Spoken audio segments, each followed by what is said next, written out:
6 दिसंबर 1992 के ऐतिहासिक दिन अयोध्या में क्या हुआ था। 6 दिसंबर 1992 को गीता जयंती थी, यानी वो दिन जब भगवान कृष्ण ने अर्जुन को कर्म की शिक्षा दी थी। और इसी दिन अयोध्या में कार सेवकों ने गुलामी के प्रतीक बाबरी ढांचे का विध्वंस कर दिया था। उस दिन क्या हुआ था, ये जानने से पहले आपको ये पता होना चाहिए कि तब देश के हालात क्या थे। कैसे करोड़ों हिंदू बहुसंख्यक होकर भी अपने ही देश में खुद को ठुकराया हुआ और उपेक्षित महसूस कर रहे थे। इसी माहौल में राम जन्मभूमि आंदोलन की शुरुआत हुई।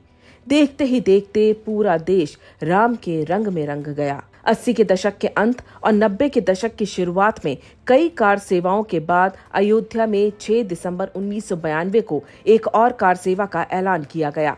सुप्रीम कोर्ट का आदेश था कि इस कार सेवा के दौरान ना तो कोई तोड़फोड़ होगी और ना कोई निर्माण कार्य किया जाएगा। सुप्रीम कोर्ट के इस निर्देश पर पूर्व प्रधानमंत्री अटल बिहारी वाजपेयी ने दिसंबर को लखनऊ में रैली में क्या कहा था, आप वो भी सुनिए। कार सेवा करके अयोध्या में सर्वोच्च न्यायालय के किसी निर्णय की अवहेलना नहीं होगी। कार सेवा करके सर्वोच्च न्यायालय के निर्णय का सम्मान किया जाएगा, उस पर आचरण किया जाएगा। पर नुकीले पत्थर निकले, उन पर तो कोई नहीं बैठ सकता।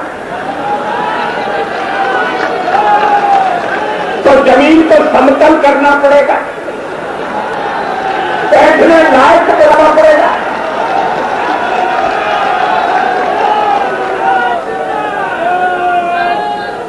यज्ञ का आयोजन होगा। इसी माहौल के बीच लाखों की तादाद में कार सेवक अयोध्या पहुंच गए। हर कार सेवक के मन में जोश और जुनून था। ऐसा लग रहा था जैसे वहां मौजूद हर व्यक्ति अपने आप में एक नेता है। जय श्री राम, राम लला हम आएंगे, मंदिर वहीं बनाएंगे, एक धक्का और दो जैसे कई गगनभेदी नारे आकाश में गूंज रहे थे। लेकिन इस सब के बीच कार सेवकों के मन में गुस्सा भी था। उन्हें बार बार अयोध्या बुलाया जाता था और सिर्फ हार फूल चढ़वाकर कुछ नारे लगवाकर वापस भेज दिया जाता था। लेकिन इस बार कार सेवक मन में कुछ और ही ठान कर आए थे। दरअसल ये कार सेवक अपने अपने शहरों, गांवों और कस्बों से हजारों लोगों का आशीर्वाद और भरोसा लेकर आए थे। इस माहौल का वर्णन लाल कृष्ण आडवाणी ने अपनी किताब मेरा देश मेरा जीवन में किया है। लाल कृष्ण आडवाणी लिखते हैं, कार सेवकों को समारोह पूर्वक उनके इलाकों से विदा किया गया था। रास्ते में वो जहां से भी गुजरते लोग उनकी आरती उतारते, भोजन करवाते और आशीर्वाद देते। कार सेवकों में पुरुष ज्यादा थे, लेकिन रास्ते में उनका स्वागत करने वालों में महिलाएं सबसे आगे थीं। इस प्रकार जो भी कार सेवक अयोध्या आया था वो अपने साथ हजारों लोगों की शुभकामनाएं लेकर आया था। अब इसके बाद अयोध्या में 6 दिसंबर की सुबह जो हुआ उसका वर्णन किया है वरिष्ठ पत्रकार हेमंत शर्मा ने अपनी किताब युद्ध में अयोध्या में। हेमंत शर्मा अयोध्या में ताला खुलने से लेकर बाबरी ढांचा ढहाए जाने की हर घटना के चश्मदीद रहे हैं। इसलिए उनकी किताब को अयोध्या विवाद पर लिखी सर्वश्रेष्ठ किताब माना जाता है। इस किताब के मुताबिक उस दिन कार सेवक बुरी तरह नाराज थे। दरअसल बीजेपी, वीएचपी और संघ का प्रतीकात्मक कार सेवा करने का ऐलान था। करीब 2.5 लाख कार सेवकों को बंद कमरे में हुए समझौतों और राजनीति से कोई लेना देना नहीं था। 6 दिसंबर को 11 बजे विवादित स्थल के बाहर बने एक चबूतरे पर प्रतीकात्मक कार सेवा होने वाली थी। साधु संत चबूतरे की सफाई कर पूजा सामग्री के साथ तैयार बैठे थे। सुबह 10 बजे के करीब लाल कृष्ण आडवाणी, अशोक सिंघल और मुरली मनोहर जोशी को साथ लेकर एडिशनल एसपी अंजू गुप्ता वहां पहुंची। आडवाणी को देखते ही कार सेवक उत्तेजित हो गए। उन्हें लगा वे फिर से कार सेवा स्थगित कराने आए हैं। उत्तेजित कार सेवक बैरिकेडिंग तोड़कर चबूतरे पर पहुंचने की कोशिश करने लगे। भीड़ का दबाव देख पुलिस ने उन्हें खदेड़ना शुरू किया। तब तक बैरिकेडिंग लांघकर कुछ कार सेवक चबूतरे पर पहुंच चुके थे। इन सब ने आडवाणी, जोशी और अशोक सिंघल के साथ जमकर बहस करना शुरू कर दी।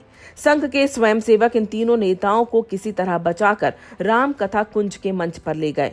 इसी मंच से नेताओं का भाषण होना था। राम कथा कुंज का मंच विवादित इमारत से 300 मीटर की दूरी पर था।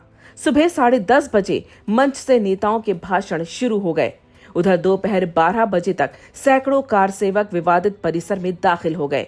थोड़ी ही देर में बाबरी ढांचे के गुंबद के ऊपर कार सेवक नजर आने लगे। इस घटना के चश्मदीद हेमंत शर्मा ने इस पूरे माहौल को अपनी पुस्तक में कुछ इस तरह बयां किया है। मंच से आडवाणी कार सेवकों को लौटने की अपील कर रहे थे। वे कार सेवकों को डांट भी रहे थे। उनकी अपील बेअसर होती देख अशोक सिंघल ने माइक संभाला। उन्होंने कहा कि विवादित भवन मस्जिद नहीं मंदिर है, कार सेवक उसे नुकसान ना पहुंचाएं। उन्हें रामलला की सौगंध है, वो नीचे उतर आएं। लेकिन इस अपील का भी कोई असर नहीं हुआ तो अशोक सिंघल और महंत नृत्य गोपाल दास मंच से नीचे उतरकर विवादित ढांचे की तरफ बढ़े। लेकिन भीड़ ने दोनों के साथ बदसलूकी कर दी और एक के तो कपड़े भी फट गए। दोनों बिना किसी नतीजे वापस आ गए। जब ये जानकारी मिली कि गुंबद पर चढ़े कार सेवक दक्षिण भारत के हैं, तो आरएसएस के वरिष्ठ नेता HV शेषाद्री ने माइक पर दक्षिण भारत की चारों भाषा तमिल, तेलुगु, कन्नड़ और मलयालम में बारी बारी से अपील की।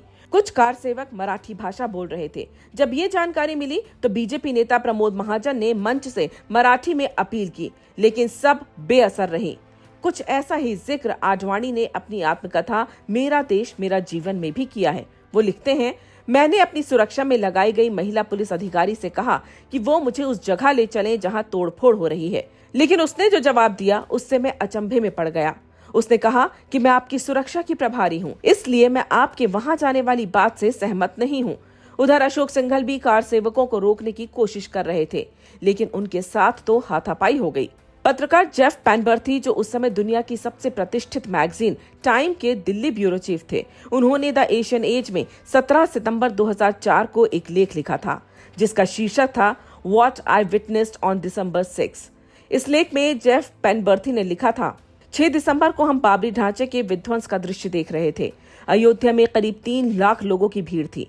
मुझे याद है कि बीजेपी नेता आडवाणी बहुत दुखी दिखाई दे रहे थे।